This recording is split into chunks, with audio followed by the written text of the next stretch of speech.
Santa Teresa dari Kanak-Kanak Yesus dilahirkan di Alemon, Prancis pada tanggal 2 Januari 1873 dengan nama Maria Francoise Therese Martin. Ia berasal dari sebuah keluarga Katolik yang saleh, pasangan suami istri Louis Martin dan Angeli Guerin. Ibunya meninggal waktu Teresa masih anak-anak. Sepeninggal ibu, Teresa sangat terguncang sehingga Pauline kakaknya terpaksa menggantikan peran ibunya untuk merawat dan memperhatikan perkembangan Teresa.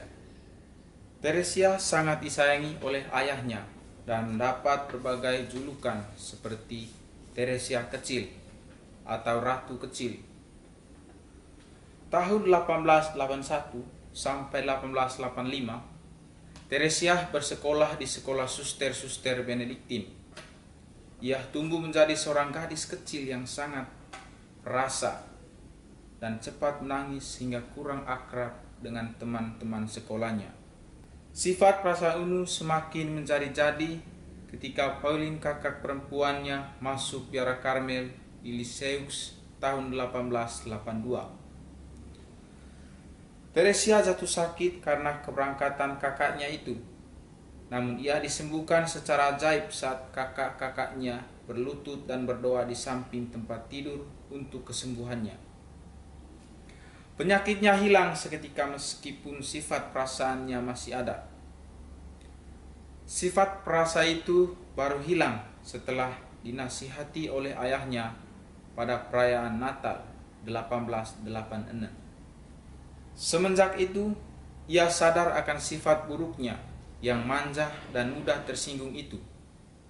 Ia sadar bahwa sifat yang kanak-kanak itu sudah tidak cocok lagi bagi seorang remaja putri yang bercita-cita menjadi suster. Dalam autobiografinya, Teresa menyebutkan bahwa kesadaran ini mengawali kehidupannya yang baru, di mana Yesus telah menyembuhkannya dan menghilangkan sifat kepribadiannya yang buruk. Semenjak saat itu, ia sadar bahwa dirinya dipenuhi oleh Roh Kudus. Ia sadar bahwa ia harus mengabdikan seluruh hidupnya kepada Tuhan. Kerinduannya untuk bersatu dengan kanak-kanak Yesus sangatlah besar, dan oleh karena itulah di kemudian hari ia digelari Santa Teresa dari Kanak-Kanak Yesus.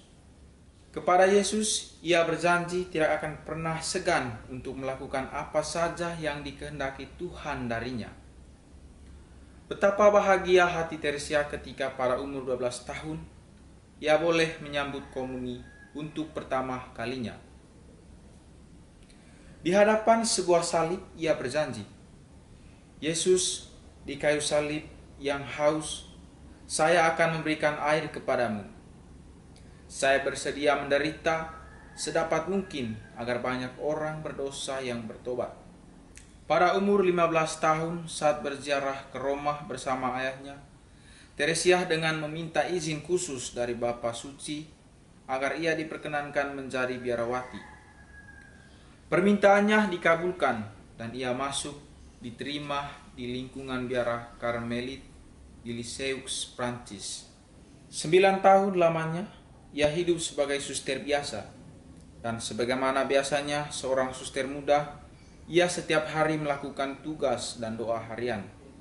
Harus mengatasi perasaan marah, tersinggung, iri hati, memerangi kebosanan dan berbagai ragah godaan lahir maupun batin.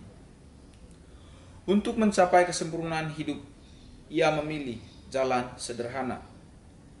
Berdasarkan ajaran kitab suci, yaitu hidup selaku anak kecil, penuh cinta dan iman akan kepercayaan Allah serta penyerahan diri yang total dengan penuh perasaan gembira. Demi cita-cita itu, ia melakukan hal-hal kecil dan kewajiban sehari-hari di biara dengan penuh tanggung jawab karena cinta kasihnya yang besar kepada Allah Bapa di surga. Teresa akhirnya menderita sakit paru-paru yang sangat parah. Selama 2 tahun, ia menanggung beban penderitaan itu dengan gembira. Penyakit ini kemudian merenggut nyawanya pada tanggal 30 September 1897 di biara Lyceus. Sebelum mengembuskan nafasnya, ia berjanji untuk menurunkan hujan mawar ke dunia. Janji ini terpenuhi dengan banyaknya karunia Allah yang diberikan kepada semua orang yang berdoa dengan perantaraannya. Teresia meninggal dalam usia yang sangat muda, 24 tahun. Ia mewariskan catatan riwayat pribadinya yang ditulis atas permintaan ibu di biara, berjudul Kisah Suatu Jiwa. Di dalamnya, ia menunjukkan bahwa kesucian hidup dapat dicapai oleh siapa saja. Pada tahun 1925, ia ditetapkan sebagai santa oleh Paus Pius ke-11 pada tahun 1922 sampai 1939 dan diangkat menjadi santa pelindung negara Prancis oleh Paus Pius ke-12 pada tahun 1939 sampai 1958.